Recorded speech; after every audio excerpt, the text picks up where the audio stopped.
କ'ଣ BCCI ଏବଂ media ମିଶି ବିରାଟ କୋହଲିଙ୍କ କ୍ୟାରିୟରକୁ ଶେଷ କରିବାକୁ ଚେଷ୍ଟା କରିଥିଲେ? ଯେଉଁ ଖେଳାଳିଙ୍କ ପାଇଁ ଶତକ ମାରିବା ଏକ ଖେଳ ଥିଲା, ହଠାତ୍ 1020 ଦିନ ପାଇଁ ତରସିଗଲେ। 2008ରେ ଡେବ୍ୟୁ କରିଥିବା ବିରାଟ ଅଣ୍ଡର-19 ବିଶ୍ୱକପ୍ ଜିତି ଭାରତକୁ ଏକ ନୂତନ ହିରୋ ଦେଇଥିଲେ। 2012ରୁ 2018 ପର୍ଯ୍ୟନ୍ତ ବିଶ୍ୱ ତାଙ୍କର ଶିଖର ଦେଖିଥିଲା।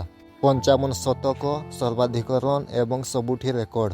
କିନ୍ତୁ 2019 ପରେ ସବୁଠାରୁ ଖରାପ ପର୍ଯ୍ୟାୟ ଆସିଥିଲା।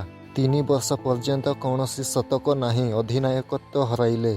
ଗଣମାଧ୍ୟମ ଏବଂ BCCI ସହିତ ବିବାଦ ହେଲା ଏବଂ ଲୋକମାନେ କହିବା ଆରମ୍ଭ କଲେ ବିରାଟ ସମାପ୍ତ। କିନ୍ତୁ 71ତମ ଶତକ 2022 ଏସିଆ କପ୍ରେ ଆସିଲା। ତାପରେ ପାକିସ୍ତାନ ବିପକ୍ଷ ବିଶ୍ୱକପ୍ରେ ଐତିହାସିକ ଇନିଂସ ଏବଂ ବିରାଟ 2013ରେ 8 ଶତକ ମାରି ପ୍ରତ୍ୟାବର୍ତ୍ତନ କରିଲେ।